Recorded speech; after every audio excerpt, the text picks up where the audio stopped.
Teleamazonas presenta 24 horas con Milton Pérez y Diana León. Aquí empezamos. Los mandos militares de los ejércitos de Ecuador y Colombia se reunieron en la ciudad fronteriza de Ipiales para fijar los parámetros de un plan de protección de fronteras. La propuesta será presentada en 15 días a los ministros de defensa de las dos naciones para su ejecución. El compromiso de los mandatarios de Ecuador y Colombia para la lucha conjunta contra el narcotráfico se cristaliza a través del Plan Binacional de Protección de Fronteras, elaborado por los mandos militares de los dos países, reunidos en el Grupo Mecanizado Cabal de Ipiales. Es este motivo de la reunión que hemos tenido para delinear estrategias que permitan enfrentar y neutralizar estas amenazas. La reunión de los mandos militares se desarrolló bajo estrictos controles de seguridad a fin de establecer los parámetros de acción que permitan fortalecer la vigilancia y control de la frontera común para neutralizar el tráfico de armas, municiones, explosivos y narcotráfico. De unir esos esfuerzos militares contra las diferentes amenazas transnacionales que delinquen en nuestras fronteras, las cuales le están haciendo daño a la población civil. Las operaciones combinadas se ejecutarán sobre todo en zonas consideradas de alto riesgo, donde operan grupos irregulares armados que ejercen acciones de violencia y criminalidad, como en el sector de Mataje en el Cantón San Lorenzo, donde se deshabilitaron campamentos y se registraron enfrentamientos con fuego cruzado durante el presente año. Estamos trabajando en estos planes que nos permitirán neutralizar estas amenazas y encaminados a buscar una solución. Este plan binacional posibilitará una eficaz coordinación de las Fuerzas Armadas y se ejecutará a inicios del 2023 como un acuerdo entre ambos países a fin de dar cumplimiento a su misión constitucional de defender la soberanía e integridad territorial. Vamos a hacer ingentes esfuerzos por mantener unos exhaustivos controles a lo largo de estos 586 kilómetros de frontera. La acción institucional no se enfocará exclusivamente contra el crimen transnacional, sino también en la protección de los derechos, libertades y garantías de los ciudadanos. Y la custodia de las fronteras a través de operaciones combinadas no es nueva en el límite internacional entre Ecuador y Colombia. Tanto las Fuerzas Armadas como la Policía Nacional forman parte del denominado Plan Espejo. A partir de marzo del 2020 se puso en marcha el Plan Espejo entre las Fuerzas Armadas y la Policía de Ecuador y Colombia, a fin de contrarrestar la delincuencia a través de un trabajo articulado en los dos lados de la frontera, que permite cubrir los pasos informales que conectan a los dos países. Gracias al accionar de todo nuestro personal, a las acciones coordinadas con las autoridades también, con fuerzas militares de Colombia, y se han obtenido esos muy buenos resultados. Esta comunicación entre ambos ejércitos nos permite hacer muchas coordinaciones cuando tenemos informaciones sobre algunos puntos de la frontera. Los controles se realizan a través de patrullajes móviles y sobrevuelos que permiten cubrir una mayor extensión de la frontera, con buenos resultados sobre todo en la lucha contra el narcotráfico. Aquí en la provincia, más de 350 personas aprehendidas por el tráfico ilícito de sustancias sujetas a fiscalización, casi 9 toneladas de droga. Cantidad que se suma a las 195 toneladas aprehendidas a escala nacional, logrando desarticular casi 200 grupos delictivos dedicados al micro y narcotráfico en el país, gracias al intercambio constante de información entre las unidades de inteligencia de los dos países. Claro que sí, las coordinaciones, la articulación, la comunicación permanente entre el Grupo Cabal, el Batallón de Infantería, la Brigada 31 Andes con la Brigada 23 del Ejército de Colombia es lo que ha permitido obtener excelentes resultados.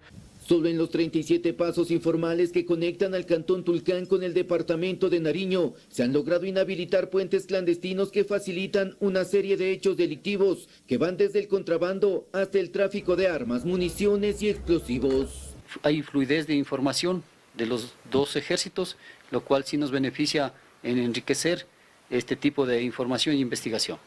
Los operativos conjuntos a través del Plan Espejo tuvieron mayor incidencia durante la pandemia para controlar los pasos clandestinos que proliferaron y dejaron varias víctimas fatales. El secretario de Seguridad Pública y del Estado, Diego Ordóñez, solicitó que se realice una investigación patrimonial a 5 jueces involucrados en polémicos fallos. Carlos Acoto nos cuenta que la Judicatura respalda el pedido y que pronto recibirá un informe de Contraloría sobre el patrimonio de jueces y fiscales. A través de un tuit, el secretario de Seguridad, Diego Ordóñez, informó que ha solicitado al Servicio de Rentas Internas y a la Unidad de Análisis Financiero y Económico UAFE una investigación patrimonial a los jueces Vicente Oña, Simón García, Emerson Curipayo, John Rodríguez y el ex magistrado Bani Molina, autores de polémicos fallos que van desde disponer liberar a los sentenciados Jorge Glass o Daniel Salcedo, hasta otorgar medidas alternativas y ordenar traslados en favor de integrantes de peligrosas organizaciones delictivas. El titular del Consejo de la Judicatura, Fausto Murillo, reaccionó. La UAFE tiene la obligación de verificar y controlar operaciones financieras inusuales por parte de servidores. Por cualquier medio, la UAFE, si llega a la noticia de que hay alguna operación inusual, tiene que actuar, hacer los controles y, si existe un riesgo, pasar a la Fiscalía General del Estado. Murillo aseguró que están pendientes del informe que por estos días llegará de parte de la Contraloría, entidad que auditó los patrimonios de jueces y fiscales a nivel nacional, a raíz del escándalo Narcogenerales que estalló a finales de 2021. De lo que escuché hace unas pocas semanas, está a punto de dar los resultados de ese examen especial y el país conocerá las novedades que pueda salir de la Contraloría. Pasará ese examen de haber novedades a la Fiscalía General del Estado para un presunto delito de enriquecimiento injustificado probablemente, y en la parte administrativa disciplinaria nosotros actuaremos en consecuencia. Según información del Consejo de la Judicatura, entre 2020 y 2022, se han ingresado 560 solicitudes de declaraciones previas para sancionar a magistrados denunciados por sus actuaciones. 176 de ellas aún están sin resolver. Hay un falso espíritu de cuerpo y eso tiene que cambiar. ¿Cómo? Asumiendo la responsabilidad que tienen los jueces superiores. Ellos tienen la obligación y la responsabilidad de ejercer la potestad correctiva, mucho más cuando se les pide por parte del órgano jurisdiccional. La razón pura exige que se pronuncien oportunamente. De estas 176 declaraciones pendientes que viabilizan las sanciones a operadores de justicia, 22 están en la Corte Constitucional, 11 en la Corte Nacional y 143 en las Cortes Provinciales del país. La designación del presidente del Consejo de la Judicatura se dilata en medio de cuestionamientos a los juristas que integran la cuarta terna. Se trata de 3 jueces de la Corte Nacional de Justicia en funciones y por quienes han pasado emblemáticos casos de corrupción de exautoridades. El cuarto intento de la Corte Nacional de Justicia por tener a su representante en el Consejo de la Judicatura aún tiene tropiezos y no se descarta que también esta terna deba esperar. Ya se advirtió que el Consejo de Participación Ciudadana y Control Social podría quedarse sin quórum porque 4 de sus consejeros pedirán licencia y se suma que tan solo restan horas para que se termine la fase de impugnación a los 3 candidatos para presidir el Consejo de la Judicatura. Vence este 29 de diciembre. Pero ¿quiénes son Wilman Terán, Mercedes Caicedo y Luis Rivera, los candidatos de consenso del Pleno de la Corte Nacional de Justicia y que cuentan con la venia de su titular, Iván Saquicela? Wilman Gabriel Terán Carrillo, quiteño de nacimiento, conjuez de la Sala Civil de la Corte Nacional de Justicia, doctor en jurisprudencia, especialista en Derecho Penal y Justicia Indígena. Ha sido juez en Los Ríos, en Santo Domingo de los Áchilas y director de la Comisión de la Verdad en el caso Angostura. Entre los casos que han pasado por sus manos está la apelación del caso Sobornos, la recusación de Rafael Correa del caso Sobornos, el caso de diezmos de la ex vicepresidenta María Alejandra Vicuña. La declaración juramentada presentada en Contraloría por Wilman Terán Carrillo consta actualizada al 2021 y allí reporta un patrimonio superior a los $346,000. Segunda en la terna está la abogada de la provincia de Los Ríos, Mercedes Joana Caicedo Aldaz, especialista en ciencias penales y criminológicas, conjueza de la Sala Penal de la Corte Nacional de Justicia. Ha sido jurídica en el Banco Nacional de Fomento y funcionaria judicial en Los Ríos. Entre los casos a su cargo, consta como ponente del caso de plagio a Fernando Balda, el caso de concusión contra la ex asambleísta Nivea Vélez y pidió autorización recientemente para enjuiciar a Fernando Villavicencio. Revisada su declaración juramentada de acceso público en la página de la Contraloría, Caicedo reporta un patrimonio superior a los $162.000. Finalmente, el también oriundo de Los Ríos, Luis Antonio Rivera Velasco, doctor en jurisprudencia, maestría en Derecho Constitucional, Ambiental y Auditoría, ha sido juez penal de la Corte Nacional de Justicia, ex juez de Los Ríos y asesor jurídico de la Asamblea Nacional. Entre los casos que ha tenido a su cargo Luis Rivera Velasco están el caso de cohecho de la empresa china Camse, Pablo Celi y otros, además del caso Singue en la etapa de apelación y el recurso de revisión del caso Sobornos. Su patrimonio, según lo reportado a la Contraloría, es superior al $1.296.000. Cualquiera de los tres podría ser quien presida el Consejo de la Judicatura en reemplazo del presidente encargado Fausto Murillo, quien ocupa ese encargo desde febrero de este año. La vocalía de los afiliados en el Consejo Directivo del IES está en disputa por parte de sectores que representan a los trabajadores. La Central Única pelea por posesionar a Richard Gómez, aun cuando esa designación estaría invalidada por ley. Fausto Yepes nos explica. Tal parece que el duelo entre los sectores supuestamente representantes de los trabajadores tomará una semana más de tiempo y mientras tanto el Consejo Directivo del IES no termina de conformarse. Desde la Central Unitaria de Trabajadores del Ecuador, CUT, que respalda a Richard Gómez, aseguran que al impedir que Gómez se posesione, se está incumpliendo con una decisión judicial generada en Quevedo. Hoy se convocaron a los exteriores del edificio Zarzuela del IES para reclamar por la decisión del juez de Quevedo, quien aceptó una acción de protección y ordenó la calificación y posterior posesión de Richard Gómez en el Consejo Directivo del IES. Venimos el día de hoy al Seguro Social a decirle a las autoridades que queremos sentarnos a trabajar, que queremos transformar el IES, y aquí estamos para realizar por primera vez una vocalía colectiva que nos permita que las decisiones de los asegurados sean en función de un consenso de las más amplias organizaciones nacionales que nos representan. Pero esto no sería posible según la abogada experta en temas de seguridad social Patricia Borja. Sostiene que con una acción de protección no se puede desestimar disposiciones legales y reglamentarias. Realmente es gravísimo que se disponga al Consejo Directivo del IES que actúe en contra de la normativa y que proceda a realizar una actuación que no es de su competencia. Lo cierto es que en este juego de acciones de protección, una central de trabajadores distinta a la CUT interpuso una en el Cantón Mejía. Esta deberá ser resuelta en audiencia el próximo 4 de enero. Hasta tanto, debe continuar el doctor Clavijo y la economista María de los Ángeles Rodríguez, pero a la par hay que estar al pendiente. Le podría mencionar del proceso que tiene que llevar a cabo el Consejo Nacional Electoral. Tendrían que participar, si así lo consideran, en el nuevo proceso. Al final, el Consejo Directivo del IES permanecerá integrado con el vocal de los trabajadores Luis Clavijo en funciones prorrogadas. Todo mientras las centrales sindicales pugnan por esta vocalía que parece un importante botín político y no una representación de los afiliados. Más noticias, 85 contribuyentes están en la mira del Servicio de Rentas Internas. La entidad compara su estilo de vida con los ingresos que reportan. Empresarios, asambleístas, alcaldes y futbolistas fueron identificados al no justificar sus gastos. Dayana Monroy nos cuenta más. Estilo de vida con pago de impuestos. De eso se trata y el Servicio de Rentas Internas, a través incluso de lo que se publica en redes sociales, realiza el control. Comparan el estilo de vida de algunos contribuyentes y lo que dicen ganar y reportan a la entidad. En muchos casos esta información no coincide. 85 personas están en la mira. De diciembre hasta febrero, el PCR 2. Vamos a hacer que paguen todo lo que tienen que pagar. Ellos se suman a las 65 personas ya identificadas, entre ellos empresarios, futbolistas, asambleístas y alcaldes. Gracias a este control se ha recaudado 4.5 millones. Nosotros los llamamos a comparecer y les decimos, oiga, su estilo de vida reflejado en sus propiedades, en sus fotos, en sus consumos con tarjetas de crédito, no son consistentes con lo que usted está pagando de impuestos.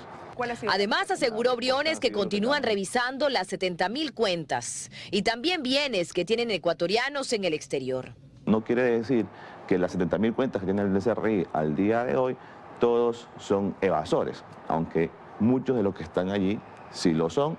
Por estas y otras recaudaciones, el director del SRI califica como positivo al cierre del 2022. Proyectamos unas ventas de 225.000 millones de dólares, lo cual no se ha visto nunca antes en el Ecuador. Es decir, un incremento del 15% en ventas. La meta para el 2023 es tener un crecimiento del 10 al 12%. Insistió Briones en que el próximo año no habrá alza de impuestos. ¿Pero habrá reducción? Probablemente sí. La reducción del ISD que prometieron.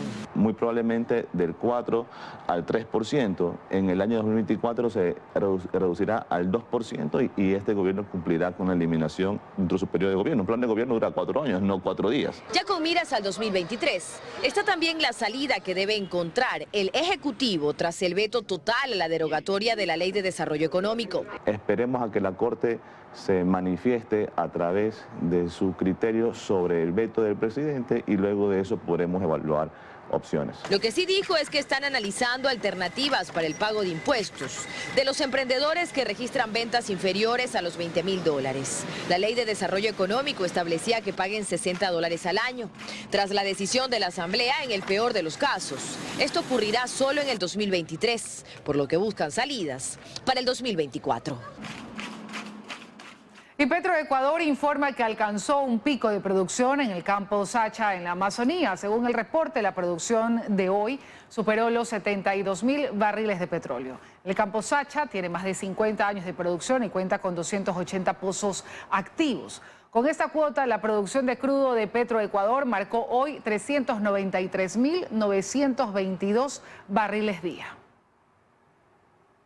Mayor recaudación tributaria, pagos a acreedores y el fin del acuerdo con el Fondo Monetario Internacional destaca el gobierno como logros en 2022. Dos analistas concuerdan que el Ecuador cierra el año con importantes avances, pero sin cambios concretos en la economía interna, la creación de empleo.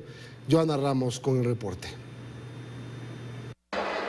El 2022 termina en 3 días y para el gobierno este ha sido un año de trabajo duro en materia económica y orden fiscal. Desde el Ministerio de Economía y Finanzas destacan la cifra de ventas alcanzada, 225.000 millones de dólares, aproximadamente 13% más que el año anterior. Andrés Albuja, analista económico, recalca este último punto. Hay crecimiento de ventas, sin embargo, hay que revisar comparado a qué, o sea, arrastramos años de crisis económica. Ecuador decreció al 8% en el año 2020, creció solo el 4% en 2021, es decir, estamos 4% en contra todavía. La recaudación tributaria también rompió récord, superará los 17.100 millones de dólares, 22% más que en 2021 y 11% más de lo presupuestado. Algunas cuentas con los acreedores internos se pusieron al día.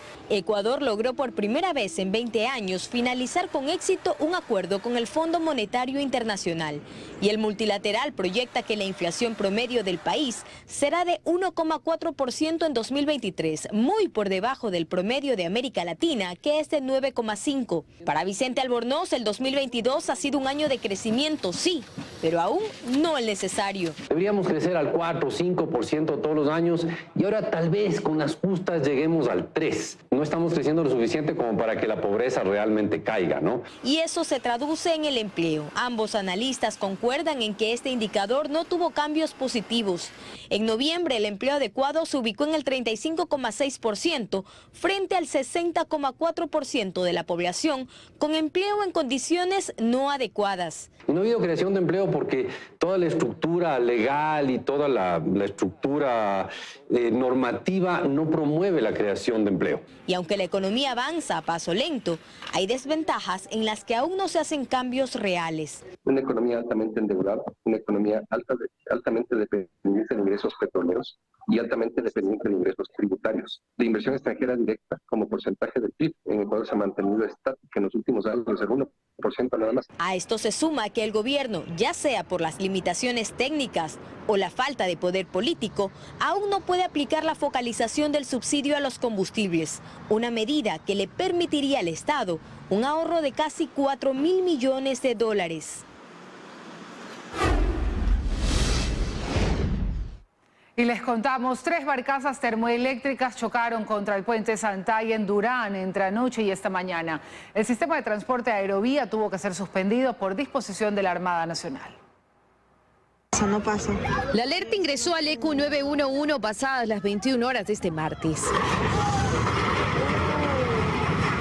Fueron los moradores de la ciudadela Bel-Gilbert del cantón Durán quienes reportaron el suceso. 3 barcazas se encontraban a la deriva y una de ellas impactó contra el puente basculante que lleva a la isla Santay. Con sus celulares grabaron el momento en que la embarcación chocó con la estructura. Se trata de una barcaza termoeléctrica, según precisó el ECU 911 en un comunicado, que le pertenece a una empresa privada. Así lo confirmó el gobernador del Guayas, Lorenzo Calvas. Efectivamente, son 2 embarcaciones, entiendo que pertenecían a Termoguayas. Ya no prestan servicio alguno, como ustedes conocen. Anteriormente prestaban servicio a Guayaquil y entiendo que han estado varadas y de repente con la marea han puesto a la deriva. De acuerdo con Carlos Montúfar, jefe del Cuerpo de Bomberos de Durán, las embarcaciones venían del sur de Guayaquil. Se aflojaron y posterior comenzaron a avanzar. Nosotros nos percatamos por medio de nuestras embarcaciones fluviales, dimos aviso a la Marina Mercante. La Armada del Ecuador y otros organismos de respuesta se activaron inmediatamente después de recibida la alerta. De hecho, ya para las 5:30 de la mañana de este miércoles, un nuevo reporte señalaba que 2 remolcadores de la Armada se habían encargado de asegurar una de las embarcaciones en un muelle de Durán, tanto que las otras 2 barcazas para entonces se encontraban a la altura del malecón de la ciudadela Bel-Gilbert, donde las Fuerzas Armadas trabajaban. Pero lo que tiene que ver y el tema que nos ocupa está en este momento controlado en forma emergente. Pero un par de horas después, otra embarcación se estrelló contra el puente. Y a las 8 de la mañana con 17 minutos exactamente, una tercera barcaza chocó contra la misma estructura, arrastrada por la corriente. Será la Armada Nacional la encargada de emitir un informe sobre lo ocurrido entre la noche del martes y la mañana de este miércoles. Estamos preparando una segunda maniobra donde vamos a colocarlas definitivamente buscando muelles adecuados para estas inmensas barcazas, poderlas amarrar y estén seguras y no se constituyan un peligro a la navegación. Los hechos violentos continúan en Guayaquil. La tarde de este miércoles 2 hombres fueron asesinados en el Guasmo Norte y en el sur de la ciudad. Sujetos desconocidos interceptaron a las víctimas y les dispararon en reiteradas ocasiones. Los impactos de balas llegaron incluso a algunos domicilios. La policía y la fiscalía llegaron al lugar para recabar indicios, mientras el equipo de medicina legal hizo el levantamiento de los cadáveres que quedaron tendidos en la calzada. Y más de 30 monigotes gigantes se han tomado las parroquias Febres Cordero, Urdaneta y Letamendi del suburbio de Guayaquil para despedir el 2022. Luisa María Heredia se encuentra en uno de los sectores para mostrarnos las figuras más destacadas de la ruta de los gigantes. Adelante, Luisa María. ¿Qué tal, compañeros en estudios, amigos televidentes? Muy buenas noches. Nosotros nos encontramos a esta hora específicamente en la intersección de las calles 18 y Francisco Segura. Esto es en el suburbio de Guayaquil, donde, como ustedes pueden observar, está uno de los monigotes gigantes que recrea el castillo de Hogwarts de las películas de Harry Potter. De hecho, mi compañera Vanessa Robles recorrió un poco más temprano el sector donde están estas estructuras y nos ha preparado la siguiente nota. Veamos. En la 32 y Venezuela, un enorme Black Adam se roba las miradas de transeúntes y conductores. El villano de Shazam fue construido desde octubre por todos los vecinos de la cuadra y hoy es uno de los 33 colosos de papel que conforman la tradicional ruta de los monigotes gigantes, que por 7º año se levanta en el suburbio de Guayaquil. Nos han colaborado con lo que son cañas, cartones, tablas de madera, semiduras. La inversión supera los $2.000. Ellos se niegan a dejar morir una tradición de la que son parte ya desde el 2006. Y gracias a Dios nos salió nuestra obra ahí como la tenemos. Y el recorrido de Teleamazonas continuó en la 18 y Francisco Segura. Allí la calle está tomada por el escenario del castillo de Hogwarts, de la saga de Harry Potter. José Luis Morales es el líder del grupo de artesanos detrás de esta obra de arte, que luego de 3 meses de imaginarla, se volvió una realidad. Más de 15 galones porque son tonos diferentes, el castillo es un tono, los muñecos son otro tono y nos dimos cuenta que sí llegamos al corazón de las personas.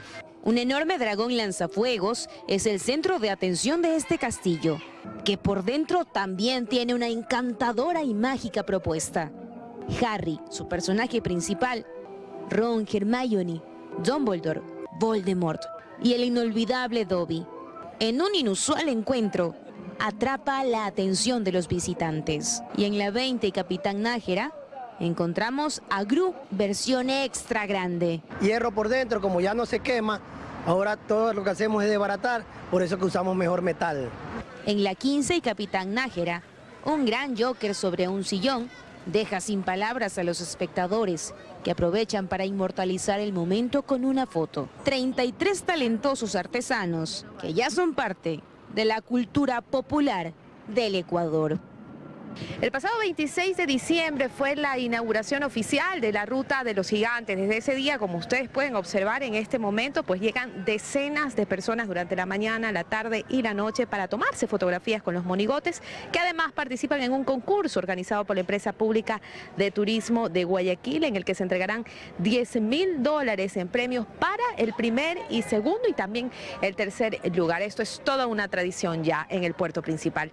Es lo que puedo informarles por ahora desde acá. Continúan ustedes en estudios con más noticias. Muy buenas noches. Buenas noches, Luisa María. Gracias por la información. Y a propósito de las celebraciones de fin de año, varias entidades de control intensifican operativos en contra de la venta de pirotecnia ilegal. En la capital, Paul Cuello nos informa. Desde el 20 de diciembre, la Policía Nacional, la Intendencia y la Agencia Metropolitana de Control llevan ejecutando en varias zonas de Quito operativos en contra de la venta de pirotecnia, que generalmente crece en estas fechas de fin de año. Hasta el momento se ha hecho el retiro de 1.225 productos de pirotecnia que han estado siendo comercializados de una manera irregular. Las autoridades de control indican que afortunadamente este año ha disminuido la comercialización de estos productos que empezaban a expenderse desde antes de fiestas de Quito y que en estos días se intensificaban. Nosotros hemos hecho una prevención mencionándoles a las personas que expenden este tipo de productos que no lo hagan porque está prohibido, y también por las festividades queremos la seguridad para la ciudadanía. Sin embargo, existen zonas en Quito que aún no han podido ser controladas, donde se expenden este tipo de productos sin autorización. En el mercado de Ponciano, en el sector norte, también en la Carolina, en lo que es San Roque, el mercado de las Cuadras. La Policía Nacional de su parte explica que hay varios tipos de juegos pirotécnicos que podrían ser una amenaza para la gente que los utiliza. Entre ellos están los petardos, camaretas, tumbacasas, cañas voladoras y cohetes. Hay juegos pirotécnicos que tienen gran carga explosiva, los cuales son muy peligrosos la comercialización. Como les manifestaba, lastimosamente el desconocimiento de la gente que comercializa estos juegos pirotécnicos hacen de que esto sea un peligro para la ciudadanía. Por ello, las autoridades recomiendan primero que no compre este tipo de artefactos. Segundo, que si ya lo compró, lo prenda en lugares o campos abiertos donde no existan cables de alta tensión y, sobre todo, garantizar la seguridad de los niños y animales.